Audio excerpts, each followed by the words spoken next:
శ్రీరామాయణ అంతర్గతమైనటువంటి బాలకాండ పూర్తి చేసి ఈనాడు అయోధ్యకాండలోకి ప్రవేశిస్తున్నాం. వాల్మీకి మహర్షి ఆ కాండలకి ఆ పేర్లు ఉంచడం వెనక శ్రీరామాయణానికి సంబంధించినటువంటి కథా విశేషాన్ని వివరణ చేస్తున్నటువంటి పరిస్థితిని బట్టి ఆ కాండలకు ఆ పేర్లు ఉంచారు. అయోధ్యకాండ అంటే ప్రధానంగా అయోధ్యానగరంలో జరిగినటువంటి ఇతివృత్తం. అదేమిటి? శ్రీరామాయణం రామచంద్ర ప్రభు అయోధ్యలోనేగా ఉండాలి. మిథిలానగరంలో సీతారాములకి వివాహం అయితే వాళ్ళ తర్వాత ఎక్కడ ఉండాలని మనం కోరుకోవాలి? అయోధ్యలోనే ఉండాలి. ఆయన అయోధ్యనే పరిపాలించాలి. ఆయన అయోధ్యనే పరిపాలిస్తే ఇంకా ఆయన నరుడిగా రావడం అనవసరం. ఎందుకని అంటే ఆయన వచ్చిన అవతార ప్రయోజనాలు రెండు: ఒకటి రావణ వధ, రెండు మనుష్యుని యొక్క గొప్పతనాన్ని నిరూపించడం. ఇందులో మనుష్యుని యొక్క గొప్పతనాన్ని నిరూపించడంలో కొంత భాగం జరిగింది ఇప్పటికీ. మిగిలినటువంటిది రావణ సంహారం తర్వాత మళ్ళీ జరగాలి. ఎందుకంటే ఆయన మళ్ళీ రాజారాముడు కావాలి. కాబట్టి అయోధ్యలోనే ఆయన ఉండడు అన్నది సుస్పష్టం. అయోధ్యని విడిచిపెట్టవలసి ఉంటుంది కొంతకాలం. కాబట్టి ఇప్పుడు అయోధ్యని విడిచిపెట్టవలసి ఉంటుంది. కాబట్టి అయోధ్యని విడిచిపెట్టడానికి కావలసిన కారణం ఒకటి అయోధ్యకాండలోనే పుడుతుంది. కాబట్టి ఇప్పుడు అయోధ్యకాండ అని ఆయన పేరు పెట్టడంలో ఉన్నటువంటి రహస్యం అది. కేవలం అయోధ్యలో జరిగిన వృత్తాంతముతో ఉన్నది అయితే రామచంద్రమూర్తి రావణవధానంతరం తిరిగి వచ్చిన తర్వాత కూడా అయోధ్యకాండే అనాలి. కానీ అలా అనలేదు. రామాయణంలో బాలకాండ తర్వాత అయోధ్యకాండ అనడం వెనక ఉన్న రహస్యం ఏమిటంటే సీతారాముల వివాహం అవడం అనేటటువంటిది శ్రీరాముడిగా రామచంద్రమూర్తిని లోకానికి పనికొచ్చేటటువంటి వ్యక్తిగా విశ్వామిత్రుడు అందించి తాను ఉత్తర దిక్కుకు వెళ్ళిపోయాడు.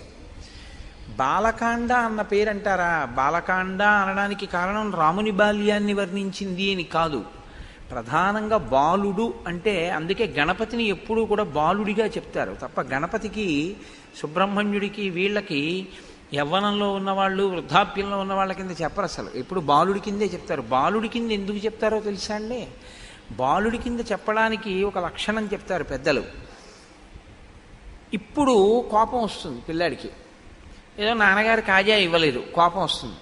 ఆ కోపం ఎంతసేపు ఉంటుంది అంటే మనం చెప్పలేము. 2 నిమిషాలు 3 నిమిషాలు ఉంటుంది, పోతుంది. పోయి మళ్ళీ నాన్నగారండి నాన్నగారండి అని వాడే వచ్చేస్తాడు.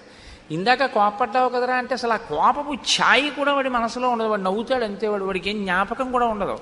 నిన్న నాన్నగారు కాజా తేలేదు, నేను నాన్నగారి మీద కోపం పెట్టుకున్నానన్న విషయం కూడా వాడి స్మృతిలో ఉండదు.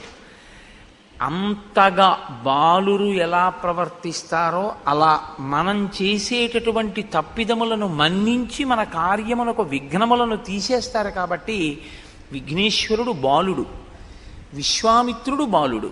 విశ్వామిత్రుడు బాలుడు అంటే అంత స్వచ్ఛమైనటువంటి హృదయము కలిగినటువంటి వాడు, బ్రహ్మర్షిత్వమును పొందినవాడు.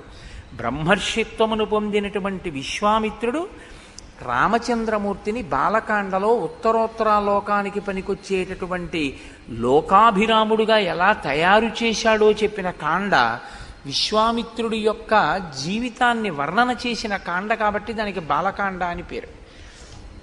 ఇప్పుడు మనం అయోధ్యకాండలోకి ప్రవేశిస్తున్నాం. అయోధ్యకాండ తిక్కన గారి మాటల్లో చెప్పాలంటే ఊర్జిత కథోపేతంబు అంటారు. తిక్కన గారు మహాభారతంలో విరాట పర్వాన్ని ఆంధ్రీకరిస్తూ దాన్ని ఊర్జిత కథోపేతంబు అన్నారు. ఊర్జిత కథోపేతము అంటే ఏమిటో తెలుసా అండి? మంచి బిగితో కూడి ఉంటుందన్నమాట. అంటే నేను తేలిగ్గా మీకు అర్థమయ్యేటో మాట అనాలంటే సస్పెన్స్ అంటే బాగా తెలిసిపోతుంది. ఊర్జితము అంటే ఏం జరుగుతుంది ఏం జరుగుతుంది అని ఉత్కంఠ. అన్నీ బాగున్నట్టుంటాయి కానీ ఎక్కడో ఏదో జరిగిపోతోందని అనుమానం. ఇది ఎటువైపు నుంచి వస్తుంది అన్నది తెలియదు. సాఫీగా నడిచిపోతున్నటువంటి కథ ముడిపడడం మొదలవుతుంది. ముడిపడి ఇది ఎలా ఎక్కడ తేలుతుంది ఎలా తేలుతుంది అని శ్రోతయందు ఒక ఉత్కంఠని సృష్టిస్తుంది. అలా సృష్టించడం ఎక్కడ మొదలైంది